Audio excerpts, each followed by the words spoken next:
While the scenario may sound alarming, the paper describes the collapse in global birth rates as a quote unquote success story. Fewer humans means less carbon emissions, the paper observed. Urged readers to prepare for a rapidly shrinking global population where most newborns worldwide are in sub-Saharan Africa, where wealthy countries compete fiercely for immigrants to prop up their economies. This is a vision for the year 2100 provided by Bill and Melinda Gates Foundation. Would you like to know more? Okay. What? I was just clicking through to the Research Square article. Withdrawn, the association between adult penile length and IQ, evidences from 139 countries. Why is that? Why would they withdraw it for that reason? 22 February 2024. Research Square has withdrawn this preprint due to the problematic nature of the topic concerning race and intelligence. We acknowledge the sensitivities involved and the potential for misrepresentation or harm. This decision reflects our commitment to disseminate withdrawn research that meets our rigorous standards for integrity and respect for all individuals. Please refer to our So people who know policies for more what this information. article was on, it correlated IQ with penis lengths. Yeah. And it did obviously break its cohorts by ethnic group. And unfortunately, this ended up showing IQ differences in ethnic groups, which led to the paper being the withdrawn. results are What is still the point of the posted. paper? I'll read the results. A statistically significant negative correlation was found between flaccid penile length and IQ, indicating higher IQs in individuals with shorter penile lengths, and notable ethnic differences were observed. Oh no. And so it's so funny though, because like you'd think that this would be protracted because it's about wee-wees, but it's not. It's retracted because it's about race group differences. But I was just reflecting on the fact that you somehow, despite, all this, get to buck the trend and you got both the big package and the big brain. I hope you appreciate what you have. Too crude for this podcast, Simone. Our kids I may didn't watch put these one day. disseminated in this. I didn't put No, we need withdrawn. to talk about a really fascinating article today that I was going over, because progressives are now beginning to admit that we've got a problem. Or not that we've got a problem, but that global fertility is crashing much more rapidly and much faster than they thought before. They are. It's And there was an exciting. article where I was like, okay, what I'm going to do is I am going to read segments from this article like we usually do when we're going over articles, just like the important points. But I just went through it. I was like, every line in this is worth reacting to because it is so fascinating. So what we're going to be going through and talking through is not the original article, but the Breitbart article that takes out the important points, because this gives us an opportunity to, one, already have all the important points condensed, but both react to the extreme leftist position on this and the extreme rightist position on this. Now, for context, though, the original article is a Lancet article, right? That's a very respected journal that was published sort of per the prerogative of Bill Gates. Well, we'll just go through. So the article that we'll be reading from is titled, quote, "Dramatic Decline in Global Fertility," end quote. "By 2100, developed nations will fiercely compete for migrants," Bill Gates funded Lancet article predicts. Quote, "Open immigration will be vital to maintain population size and economic growth," unquote. A Bill Gates funded study published in The Lancet this week claimed, predicting a grim future where people having children in developed countries becomes rare. So, woohoo, they're validating us, right? I mean, this is Yeah, great. even progressives now admit that we were right about all of this and we weren't crazy. We fight for open immigration of competent people who want to come in. I will continue.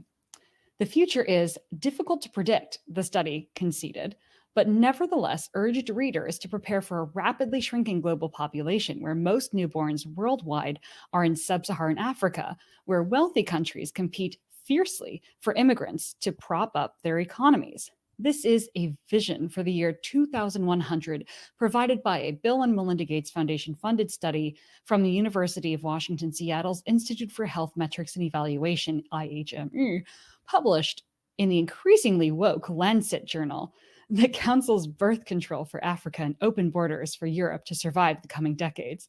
You can tell that this is a Breitbart article. Wait, hold on, you got to read the tweet thing here. Okay. So here's the tweet that they released. That is to say that the Institute for Health Metrics and Evaluation released. Explosion emoji, dramatic declines in global fertility forecasted to transform global population patterns, fertility levels significantly below replacement levels by 2100, with only 6 countries able to continue maintaining population size over time. Hashtag GBD 2021. Then they link to their Lancet article. It is wild. Well, hold on. And then the Lancet article is titled, "In 2100, half of the children born on the planet will be in Sub-Saharan Africa." But they're admitting it. They're extolling this. They're like, all of the world will be fighting over these people born in Sub-Saharan Africa. And it's like, no, like, okay, first of all, we have said this in op-eds that we wrote, that like the progressive plan around this is racist. They basically want to treat Africa like a human farm, because they will only be fighting over people in these countries if these countries are unable to achieve the economies that lead to below fertility replacement rate. Even in Africa, when a country goes above 5,000 USD per year in their average GDP, or average, yearly income per family, sorry, not GDP, they fall below replacement rate. So they have to keep these countries poor, and then they want to use them like human farms and bid over the people who are being shipped from them to support their economies. And they're banking on poverty. They're banking on continued impoverishment for very deserving nations. That is to say, very deserving of development nations. Yeah, but also I want to be realistic. Like, what do we think? Like, we often like laugh at the progressives for saying, ha ha ha, they're banking on poverty, blah, blah, blah, blah, blah. But like, let's be realistic. Our country's actually going to be fighting over immigrants from Sub-Saharan Africa, not but 100 years from now, not 50 years from now, because people misunderstand. Like, throw out any of the accusations of like different IQs among different ethnic groups, right? Like, just ignore that, okay? If you have a population, okay, like Haiti is a great example of this happening, and intergenerationally you remove 85% of the people from that country who graduate with college degrees every single generation, and you do that for like 4 or 5 generations, even throw out the genetics part, culturally, you are going to have a population in that country that is incredibly hostile to education, because you have intergenerationally, so you don't even need genetics to play a role here. You are creating pools of people that are going to be, and if you have a country where every single time somebody in that country makes a lot of money, they leave, which is also what happened in Haiti. So Haiti is a great example of what's going to end up happening to these places. So every single person who makes over a certain amount of money and wants security for their family leaves. Or not every single person, but let's say 85% of the people who make a lot of money and want security for their families leave. And 85% of the people who get college degrees leave. Intergenerationally, culturally speaking, that country is going to produce less people like that. And this is going to lead to environments where, even though they're producing a lot of people, these people do not fit the economic whole that is left by the lack of people in the developed world. They are not useful economic input. Well, because as we've said many times before, what nations really need, especially, okay, in terms of butt wipers, fine, maybe, but what nations also really need, aside from labor, which I think many people miss in these discussions about demographic collapse, is taxpayers, because someone has to hold up the pensions, someone has to pay taxes to maintain schools and roads, to make sure city infrastructure doesn't crumble, to make sure governments still are stable. And so if you don't bring in people who are economic producers, who are smart enough to move an economy forward, to innovate, you're in a pretty bad position. And other people in our general sphere have recently been tweeting about how, actually More Births, who was on our podcast recently tweeted a really interesting graph arguing how demographic collapse hurts the most innovative countries right now, the most, apparently, like the most quickly innovating, amazing, technologically advanced cultures and nations are going kaput if you don't find a way to make more of those people somehow. It's bad. And people really like, we are like, fundamentally, it doesn't exactly matter that the number of humans is collapsing. Okay. Yeah. We're not fighting for endless humans. And we always talk about this. We're like economically productive cultural groups. Like in here, keep on, we're not even talking about genetics, just cultures, right? economically productive cultures. And this is true within countries and between countries. So if I'm going to Sub-Saharan Africa, the more economically productive an individual is, the more likely they are to either leave and then have their fertility crash or have lower fertility within their own countries. And so people hear economically productive and they don't understand what I mean by this. So to word this another way, the problem is that we don't have taxpayers anymore. It's not that we don't have humans anymore. It's that we don't have taxpayers anymore. And taxpayers are what you need for all of these progressive solutions you have to things like poverty and homelessness and people starving and single mothers. Yeah, these aren't immigrants that countries dying. are scrambling to bring in just so they can be on social services and not work.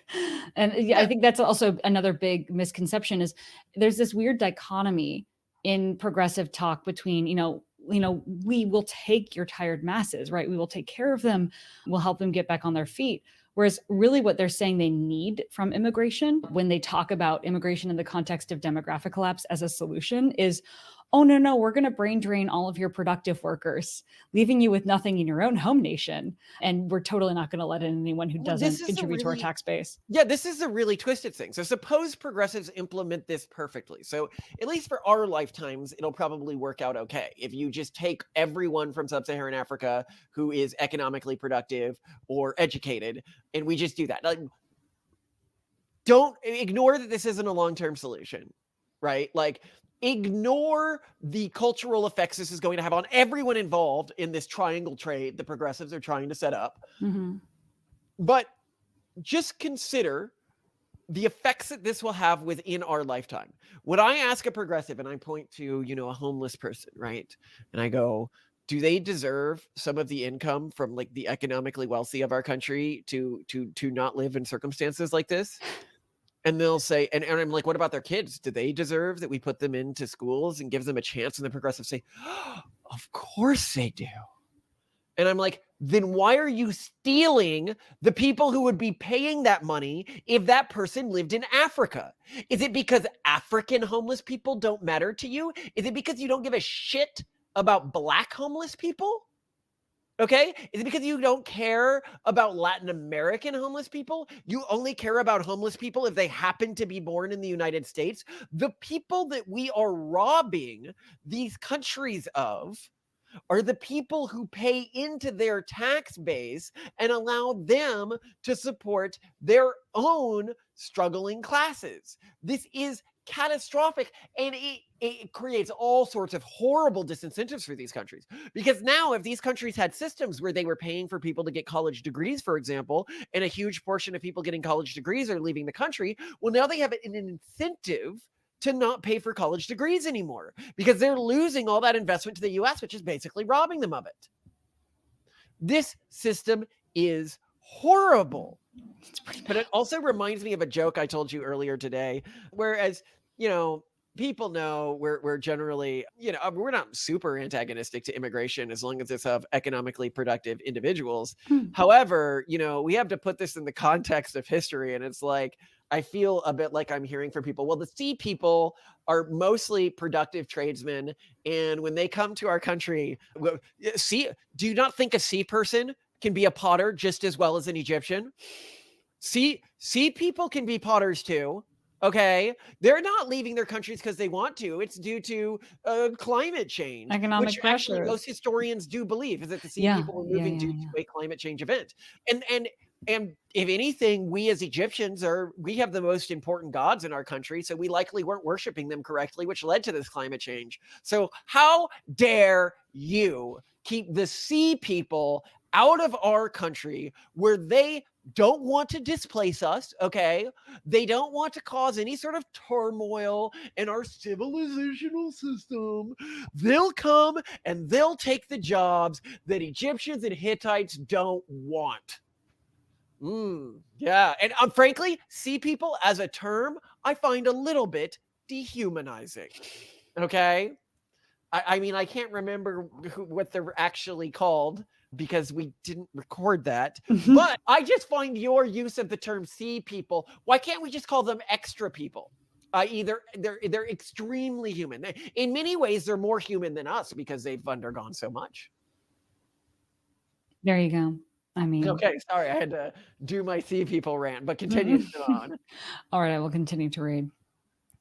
While the scenario may sound alarming, the paper and a hefty press release accompanying it describes the collapse in global birth rates as a quote unquote success story. Fewer humans means less carbon emissions, the paper, which also received funding from the British, Norwegian, and New Zealand governments, observed. Here's a quote from the paper itself in the Lancet. Although sustained below replacement fertility will pose serious potential challenges for much of the world over the course of the century, it also presents opportunities for environmental progress. Alongside strong pro environmental regulations, a smaller global population in the future would alleviate some strain on global food systems, fragile environments, and other finite resources, and also reduce carbon emissions. So they're happy about it. Oh, yeah. No, keep reading. According to the paper's co-author, the facts of life will require explicitly left-wing solutions and society will have to be rebuilt to suit. Land research scientist from IHME, Dr. Natalia, butchering her name, I'm not even trying, said, quote, the implications are immense. The future trends in fertility rates and live births will completely reconfigure the global economy and the international balance of power and will necessitate reorganizing societies, unquote. That is horrifying. So they now admit that this is happening, and they're like, now our global cabal can have even more power than what's weird had. That they don't somehow think that, at least among their little network of nations, including those that funded this Lancet paper, that they aren't already pretty left-leaning. I mean, I guess they're not universally left-leaning, and there have been no backlashes. So their plan is to extend the control of the organizations that they already own, like the UN, the World Health Organization, and then other billionaire controlled organizations, and then use those organizations to enhance further control over this new triangle trade of humans. They're like, oh yes, we're going to start using African as a human farm, and we are going to use this Africa human farm and distribute its resources to our will. And we will have to exercise even more control over the governments that we do control to allow, less dissent, less thought, less, this is a fantasy in which as the number of humans declines, they have even more power. The problem is within their own countries, the groups that are still breeding, even the intelligent, economically productive groups like you and me or Elon, are extremely hostile to their interests. The people who are doing these studies, the people who are writing these Lancet reports, I bet they don't have kids, not above replacement rate at least. And that's the key to all of this, is they think that we will continue to go along with this. And they think that even Africans are going to be okay with their countries kept in intentional poverty so that they can be farmed by Europeans for humans. No one is okay with this solution except for this small group of ivory tower elites who literally have never spoken to an African immigrant. Because the funny thing is that a lot of the pro-natalist movement is actually this first wave of African immigrants that's like super competent. And a lot of conservatives are not aware of like how smart a lot of the African immigrants to our country are in the first wave of African immigrants, or the first few waves of African immigrants with this immigration cycle. They are incredibly competent, industrious, entrepreneurial people, and they are not excited about shipping everyone else from their country over here. They left for a reason. Okay, they're like, yeah, now I'm in the land of the free. Let's leave behind what I left behind, and let's make sure that this country doesn't destroy itself, so that my kids can. And let's keep the progressives from converting my kids, because when the progressives bring them over here, they're like, okay, well, now we need to work on your homophobia, and the Africans are like, fuck if you are, okay, buddy. I came over here for the economic advantage and to be around other Christians or believers if they're Muslims, not to be around people like you. And even us as people who are pro the gay community, even though I'm pro the gay community, I don't think that we have a right to erase the cultural traditions that most Africans have, i.e. not American Africans, but Africans who are immigrating from Africa, around how they relate to gender and relationships. It is their right to keep their traditions, and we don't get to impose our theological, cosmological, or moral systems on them as if ours are innately superior to theirs. Anyway, continue. Okay. I'm going to skip the tweet that they posted because it's just promoting their own. So this is a continuation of a quote from that woman. Quote, global recognition of the challenges around migration and global aid networks are going to be all the more critical when there is a fierce competition for migrants to sustain economic growth and as Sub-Saharan Africa's baby boom continues apace, she added. The press release on this study predicted that by 2100, quote, half the children born on the planet will be from Sub-Saharan Africa, primarily in Western and Eastern Sub-Saharan Africa. I mean, yeah, they're not wrong about that. It's just their plans on what to do with it pretty messed up. Again, your human farm thing. Quote, in low fertility, sorry again, I was just thrown by what I'm reading because it's so crazy. Quote, in low fertility, high-income economies, policies that support parents in open immigration will be vital to maintain population size and economic growth, it continued. In these locations, populations will shrink unless low fertility can be offset by ethical and effective immigration, unquote. Far from Western nations arguing over how to best... Actually, before you go further, I want to note something, because this is the very first time we've seen progressives note this. Ethical immigration. They're beginning to realize that coercive immigration is something that their policies are going to begin to coerce and encourage and reward. And I wonder what they consider ethical. Is ethical that we take a slice of the entire population of a country? Is ethical that we don't just take their best and the brightest? Because at the end of the day, people might notice this from our videos.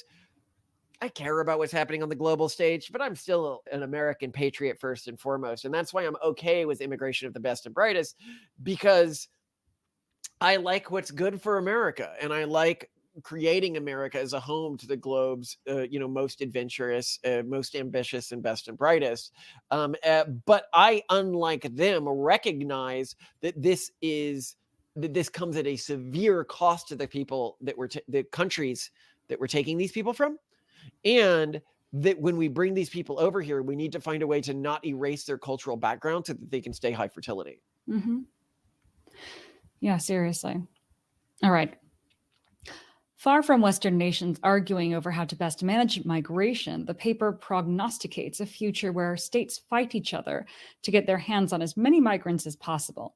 And according to the IHME's modeling, the only 6 nations on the earth that will have above replacement fertility rate by 2100 will be Samoa, Somalia, Tonga, Niger, Chad, and Tajikistan. Any hope of countering these issues by encouraging growth in fertility rates in developed countries, for instance, is close to pointless, the paper assured. Discussing the total fertility rate, TFR, which in general means 2.1 children per woman in a society to achieve self-sustainment, the IHME professes to have determined, quote, that even under optimistic assumptions, unquote, the impact of prenatal policies will be low. They're not wrong.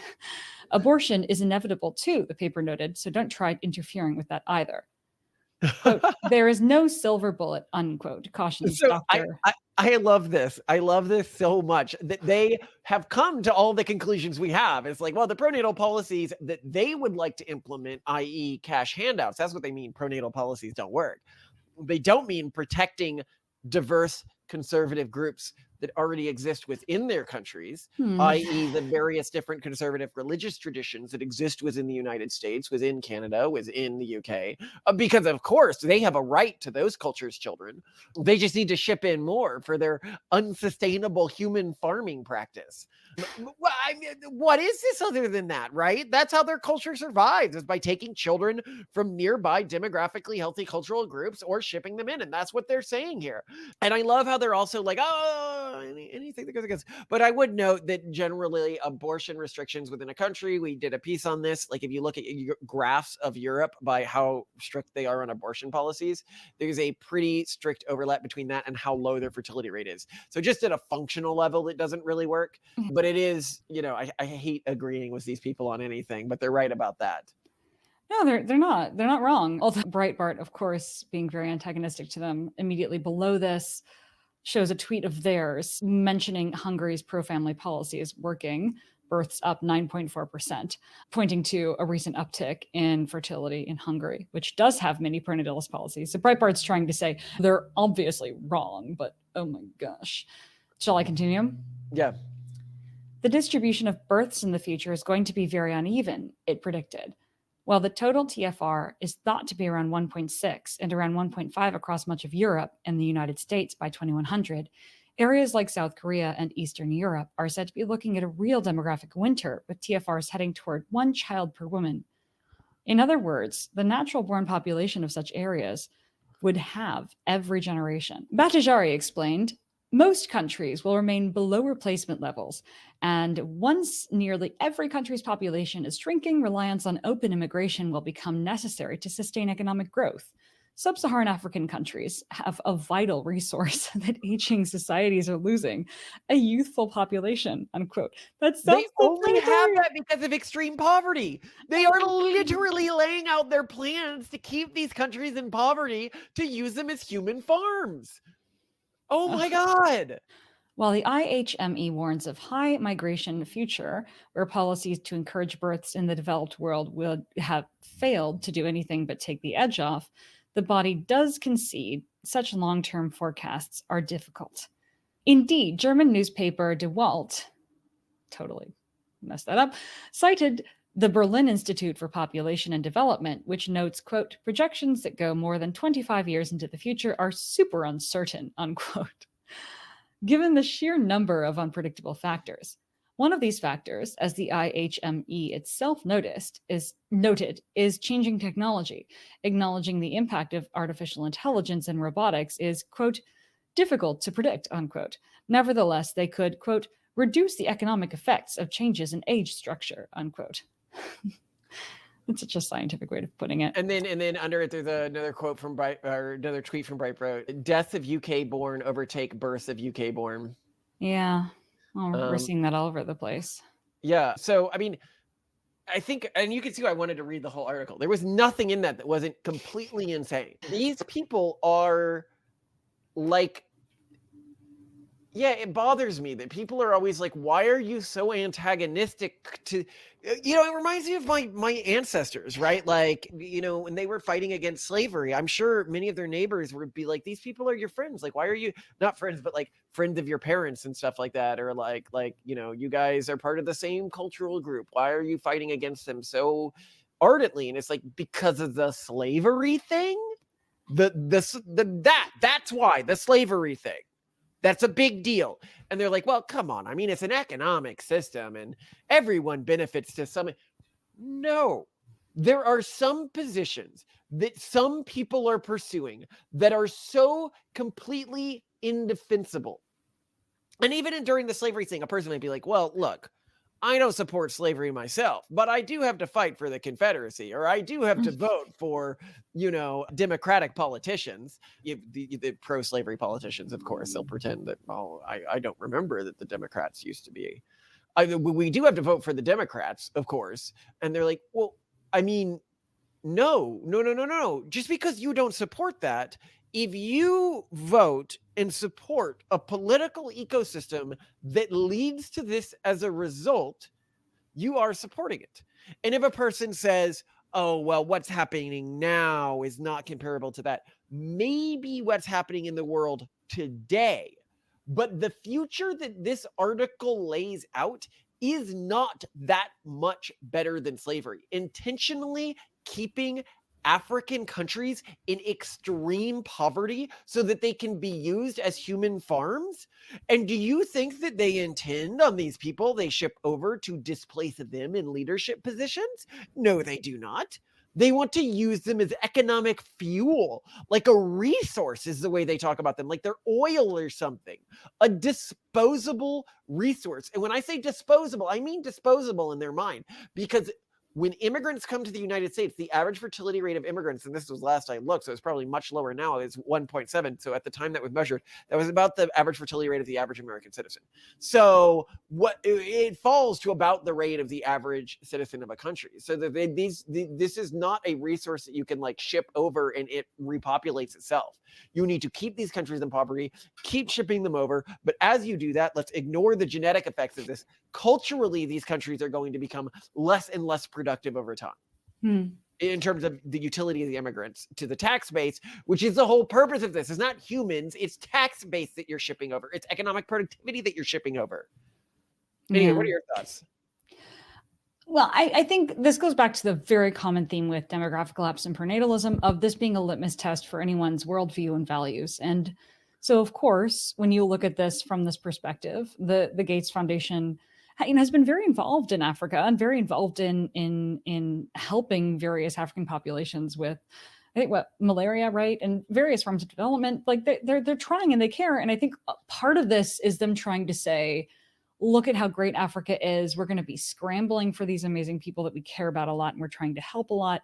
And they just don't think through the consequences of what they're suggesting, which in the end are very detrimental and sort of the opposite of everything they've been working toward, all the development and health improvement that they're working towards. So there's a lot of irony that I see here, because this is a group that deeply, deeply cares about African populations. I disagree. I think that you haven't read some of their papers recently. So if you look at a lot of their papers, they will brag about how their interventions lower fertility rates in these countries.